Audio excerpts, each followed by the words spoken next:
Hello बच्चों, good morning. Class first subject Hindi में हम आज पढ़ेंगे वर्णमाला। वर्णमाला किसे कहते हैं? वर्णों के व्यवस्थित क्रम को वर्णमाला कहते हैं। वर्ण दो प्रकार के होते हैं, स्वर और व्यंजन। स्वर किसे कहेंगे? जिन वर्णों के उच्चारण करते समय अन्य वर्णों की आवश्यकता नहीं होती है, उन्हें क्या कहते हैं? स्वर कहते हैं। जैसे कि अ, आ, ई, उ, ऊ, री, ए, ऐ, ओ, औ, अह। ये क्या हो गए? स्वर हो गए। परंतु अ के साथ न जुड़ा हुआ है और अ के साथ ह जुड़ा हुआ है, इसलिए ये स्वर नहीं है। इन्हें हम क्या कह सकते हैं? अयोगवाह। इनकी संख्या कितनी होती है? 2। तो स्वरों की संख्या कितनी हुई? 1, 2, 3, 4, 5, 6, 7, 8, 9, 10 और 11। मतलब स्वर कितने हुए? हिंदी वर्णमाला में स्वरों की संख्या कितनी हो गई? 11। स्वर किसे कहते हैं? जिन वर्णों के उच्चारण करते समय अन्य वर्णों की आवश्यकता नहीं होती है, उन्हें क्या कहते हैं? हम स्वर कहते हैं। और स्वरों की संख्या कितनी हो गई है? 11। इसी प्रकार व्यंजन। व्यंजन किसे कहते हैं? व्यंजन किसे कहते हैं? जिन वर्णों के उच्चारण करते समय अन्य वर्णों की आवश्यकता होती है, उन्हें हम क्या कहते हैं? व्यंजन। मतलब कोई शब्द बोलने के लिए उन्हें स्वर की आवश्यकता होती है, उसे क्या कहते हैं? व्यंजन।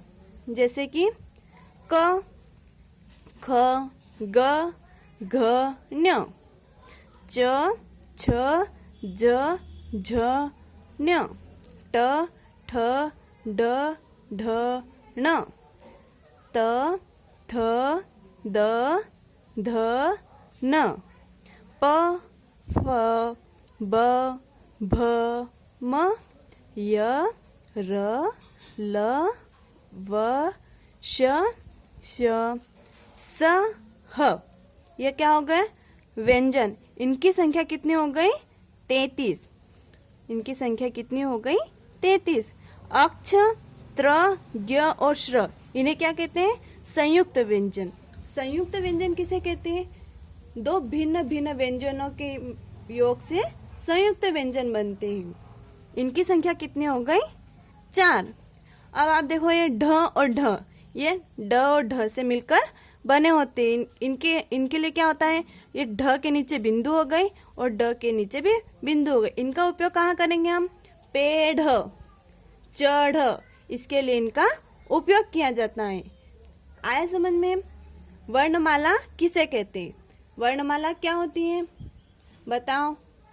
वर्णों के व्यवस्थित क्रम को वर्णमाला कहते हैं। वर्ण कितने प्रकार के होते हैं? 2, स्वर और व्यंजन। स्वरों की संख्या कितनी होती है? 11। और व्यंजन की संख्या कितनी होती है? 33। स्वर किसे कहते हैं?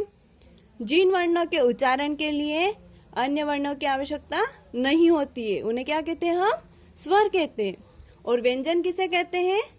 जिन वर्णों के उच्चारण के लिए अन्य वर्णों की आवश्यकता होती है, उसे क्या कहते हैं? हम व्यंजन। अब देखते हैं, प्रश्न आते हैं हमारे लिए। नीचे दिए गए स्वरों को सही क्रम में लिखो। यहाँ पर क्या दिए गए अपने को? ये स्वर दिए गए, ये इनको क्रम इनका बदल दिया गया है। अब अपने को इनको सही क्रम से लिखना है। तो कहाँ से शुरुआत होती है? स्वर कहाँ से शुरुआत होती है स्वरों की? अ से। अ के बाद क्या आता है? आ के बाद ई के बाद ई, ऊ तो दे रखा है अपने को। यहाँ पर क्या आ जाएगा? री, ए, ऐ, ओ, औ। ये क्या हो गया? अपने स्वरों को सही क्रम से जमा दिया। वैसे ही दूसरा प्रश्न देखो नीचे। नीचे दिए गए व्यंजन को सही क्रम से लिखो। अपन ने पहले क्या किया, स्वरों को सही क्रम से जमाया। ऐसे ही अपने को क्या करना है, व्यंजन को भी उसके सही क्रम से जमाना है। ये आज का होमवर्क है, इसको कल कंप्लीट करके लाना है आपको। अब आगे बढ़ते अपन, क्या है, स्वरों की मात्राएं। स्वरों की मात्राएं, अ की कोई मात्रा नहीं होती है। आ के लिए आ, ई के लिए ई, उ, री, ए, ऐ, ओ, औ, चंद्र बिंदु अह। इसका अम का प्रयोग कहाँ करते हैं हम, पंख, अ का अंगूर, चंद्र बिंदु, इसका उपयोग कहाँ करते हैं, अंगूर वगैरह लिखने में। अह नमः, इसका उपयोग कहाँ करते हैं, नमः। ये मात्राएं।